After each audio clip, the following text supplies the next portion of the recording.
Good morning, सभी का हार्दिक स्वागत है हमारे सीएल कैरियर एकेडमी के यूट्यूब चैनल पर, जहां पर हम डेली करंट अफेयर्स लेकर आते हैं सुबह 7:15 पर। और आपको शानदार करंट अफेयर्स मिलेंगे जो परीक्षाओं के लिए अति उपयोगी हैं। इसको आप जरूर सुनिए और इससे संबंधित फैक्ट और स्टैटिक जीके आप लिख लिया करिए। बहुत ही महत्वपूर्ण सेशन होने वाला है। और साथ ही साथ हमारे यूट्यूब चैनल को अब तक सब्सक्राइब नहीं किया है, नए हैं तो आप जरूर सब्सक्राइब करिए, हमारे वीडियोस को लाइक करिए और शेयर जरूर करिए कि इससे अधिक से अधिक लोग लाभ उठा सकें। और हमारे गूगल प्ले स्टोर पर हमारा एकेडमी का ऐप है, वहां से डाउनलोड करिए और सिर्फ 999 रुपए में आपको 1 साल का सब्सक्रिप्शन मिलेगा। तो इस तरीके से आप किसी भी एग्जाम की तैयारी हमारे लर्निंग ऐप से कर सकते हैं। सीएल कैरियर एकेडमी का ऐप गूगल प्ले स्टोर पर अवेलेबल है। तो चलिए आज के सेशन की शुरुआत करते हैं। हमारा पहला प्रश्न है, हाल ही में कौन दुनिया की सबसे लंबी बांसुरी 16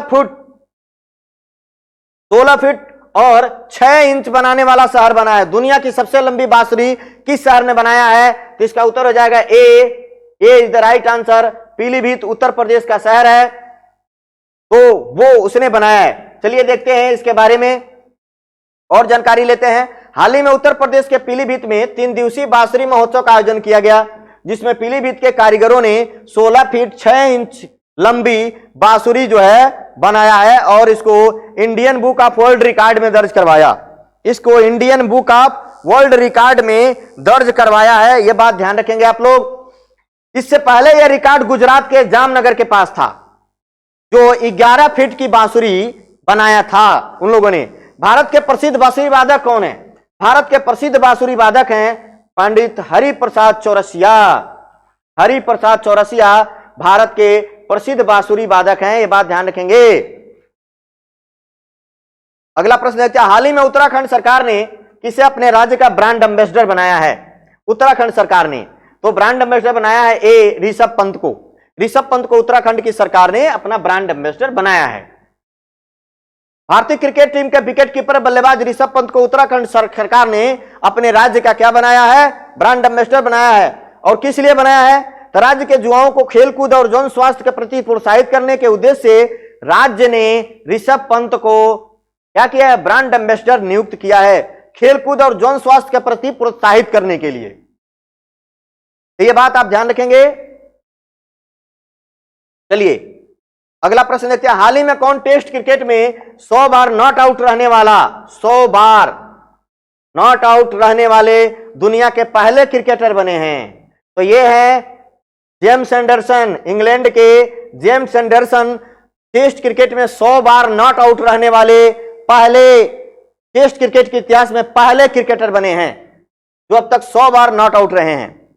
इंग्लैंड के तेज गेंदबाज जेम्स एंडरसन टेस्ट क्रिकेट के इतिहास में 100 बार नॉट आउट रहने वाले पहले क्रिकेट खिलाड़ी बन गए हैं। ये इंग्लैंड के हैं। यह कारनामा उन्होंने अपने 167वें टेस्ट मैच में किया है। दूसरे स्थान पर हैं कर्टनी वॉल्स, जो अपने टेस्ट करियर में 61 बार नॉट आउट रहे थे।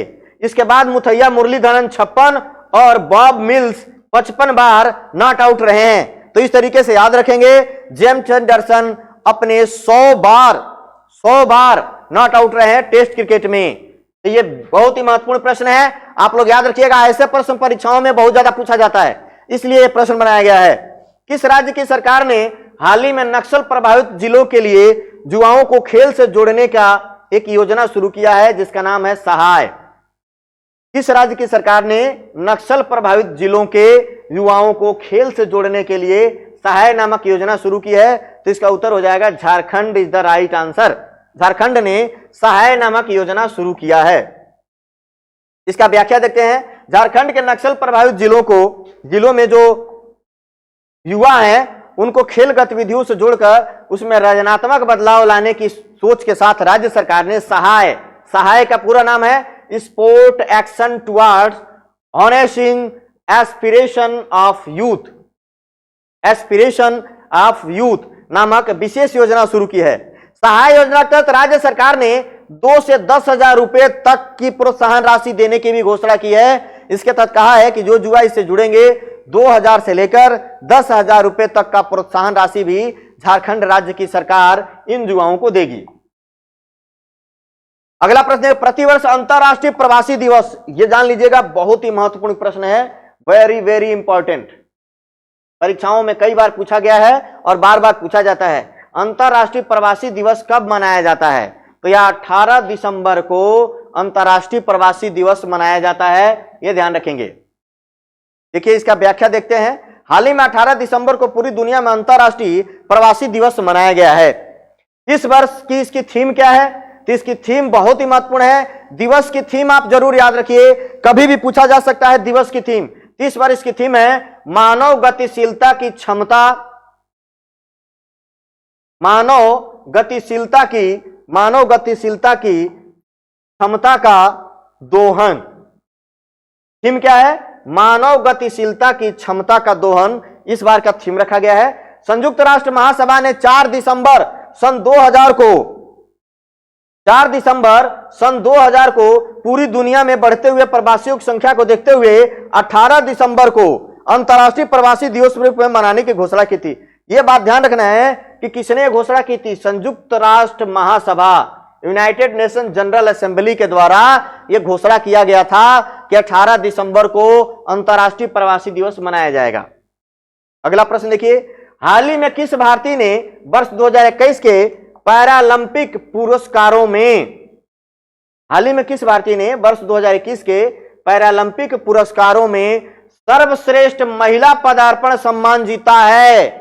सर्वश्रेष्ठ महिला पदार्पण, उत्तर हो जाएगा अवनी लेखरा। इन्होंने पैरालंपिक, टोक्यो पैरालंपिक खेल में बहुत ही शानदार प्रदर्शन किया था और इसने निशानेबाजी में स्वर्ण पदक भी जीता था, अवनी लेखरा ने।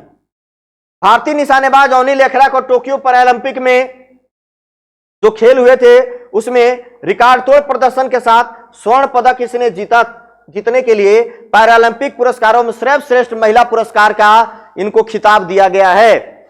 20 वर्ष की अवनी लेखरा ने टोक्यो पैरा खेलों में महिला 10 मीटर एयर राइफल स्पर्धा में स्वर्ण पदक जीता था।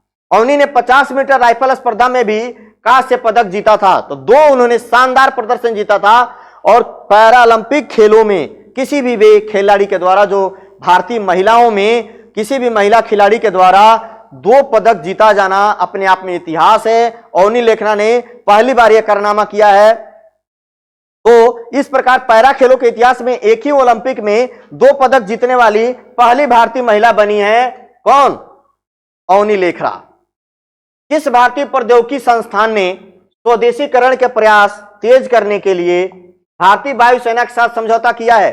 प्रश्न देखिए, बहुत ही महत्वपूर्ण है, very very most important, very very important. किस भारतीय प्रौद्योगिकी संस्थान ने स्वदेशीकरण के प्रयास को तेज करने के लिए भारतीय वायुसेना के साथ समझौता किया है? तो इसका उत्तर हो जाएगा IIT दिल्ली। IIT दिल्ली ने यह किया है। भारतीय प्रौद्योगिकी संस्थान दिल्ली ने भारतीय वायुसेना के साथ मिलकर विभिन्न हथियार प्रणालियों के रखरखाव के स्वदेशी समाधान समेत अलग अलग परियोजनाओं के लिए एक समझौता किया है और उस पर हस्ताक्षर भी किए हैं। इनका लक्ष्य क्या है? तो वायुसेना की आवश्यकताओं को पूरा करना और आत्मनिर्भरता हासिल करने के लिए यह समझौता किया गया है। भारतीय वायुसेना की स्थापना कब हुई थी? 8 अक्टूबर 1932 को भारतीय वायुसेना की स्थापना हुई थी। भारतीय वायुसेना का मुख्यालय कहां है? नई दिल्ली में है। भारतीय वायुसेना का मुख्यालय नई दिल्ली में, ध्यान रखिएगा। वायुसेना प्रमुख कौन है? BR चौधरी अर्थात विवेक राम चौधरी हमारे वर्तमान में एयर मार्शल हैं।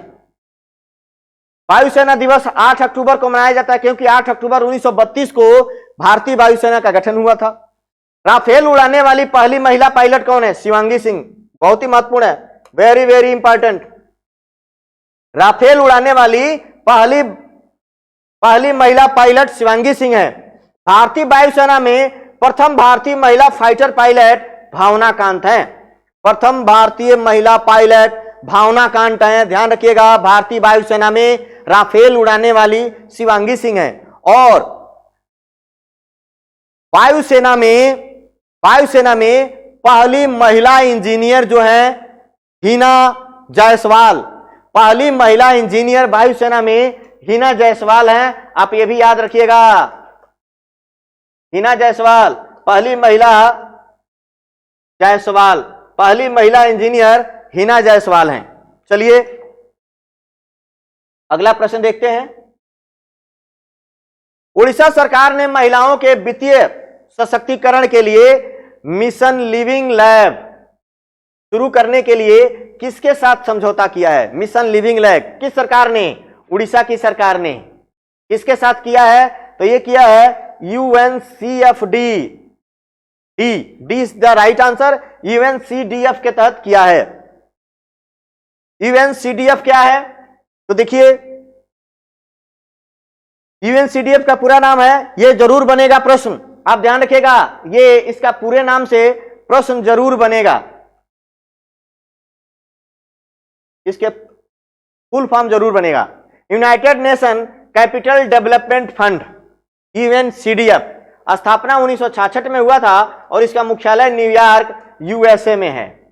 मुख्यालय न्यूयॉर्क USA में है। उड़ीसा की राजधानी कहां है? राजधानी भुवनेश्वर। मुख्यमंत्री नवीन पटनायक हैं। राज्यपाल यहां के गणेशी लाल हैं उड़ीसा के। भारत की सबसे बड़ी झील कौन सी है? चिल्का झील है। भारत की सबसे बड़ी झील चिल्का झील है। और भारत की खारे पानी की सबसे बड़ी झील कौन सी है? वो भी चिल्का है। खारे पानी की सबसे बड़ी झील भारत में चिल्का है। लेकिन भारत का सबसे खारा झील सांभर है, वो राजस्थान में है। भारत के मीठे पानी की सबसे बड़ी झील, मीठे या ताजे पानी की झील बुलर झील जम्मू कश्मीर में है। तो देखो भारत की सबसे बड़ी खारे पानी की झील चिल्का उड़ीसा में है और यह लैगून झील भी है। इसको क्या बोलते हैं? लैगून झील भी कहते हैं। भारत का सबसे लंबा बांध महानदी पर हीराकुंड बांध है ना, जो उड़ीसा में है। भारत का सबसे लंबा बांध हीराकुंड बांध, हीराकुंड बांध है जो 500 मीटर से भी ज्यादा लंबा है। और साथ ही साथ यह किस नदी पर है? महानदी पर हीराकुंड बांध बनाया गया है। यह भी ध्यान रखना है। स्टैटिक जीके का प्रश्न है, बहुत ही महत्वपूर्ण है, बहुत ही महत्वपूर्ण है। तो ध्यान रखेंगे, भारत का सबसे लंबा बांध हीराकुंड बांध महानदी पर है। और भारत का सबसे ऊंचा बांध कौन सा है? तो भारत का सबसे ऊंचा बांध जो है टिहरी बांध है, वो उत्तराखंड में है और वो 261 मीटर ऊंचा है। भारत का सबसे ऊंचा बांध टिहरी बांध, टिहरी जिले में है उत्तराखंड के, और 261 मीटर लगभग ऊंचा है। वो भारत का सबसे ऊंचा बांध है। सबसे ऊंचा गुरुत्वीय बांध जो है वो है भाखड़ा नांगल बांध, भाखड़ा बांध, भाखड़ा बांध जो आप देखेंगे सतलज नदी पर बनाया गया है और वो हिमाचल प्रदेश में है और नांगल पंजाब में है। तो इस तरीके से महानदी पर बना बांध, ये ध्यान रखिएगा। तो इस तरीके से आपने इस करंट अफेयर्स को देखिए, डेली बेसिस पे देखिए और इसको लिखा करिए। और साथ ही साथ इसके जो है बहुत सारे स्टैटिक जीके के जो प्रश्न बताए जा रहे हैं उसको ध्यान में रखिए, परीक्षा के लिए बहुत ही महत्वपूर्ण होगा। और इस चीज को लिख लिया करिए, एक नोट्स बनाइए, महीने में आपका एक नोट्स तैयार हो जाएगा। और रोज सुबह 7:15 पर हम करंट अफेयर्स लेकर आएंगे। और इसके साथ ही हमारा लर्निंग ऐप जरूर डाउनलोड करें जो आपके गूगल प्ले स्टोर पर अवेलेबल है। CL करियर एकेडमी का ऐप, जहां पे 999 रुपए में आपको 1 साल का सब्सक्रिप्शन मिलता है जो पढ़ सकते हैं। और हमारे YouTube चैनल के जितने भी कोर्सेज हैं, जो भी पढ़ाया जा रहा है YouTube पर, उसके सभी के PDF हमारे टेलीग्राम चैनल पर अवेलेबल है। क्लास के बाद उसको रीसेंड कर दिया जाता है, वहां से मिल जाएगा। उसका PDF आप जरूर देखिए। वीडियो के बाद आपको PDF हमारे टेलीग्राम चैनल पर मिल जाएगा। तो चलिए कल मिलते हैं अगले और नए प्रश्नों के साथ, अधिक से अधिक प्रश्नों के साथ। तब तक के लिए जय हिंद, जय भारत।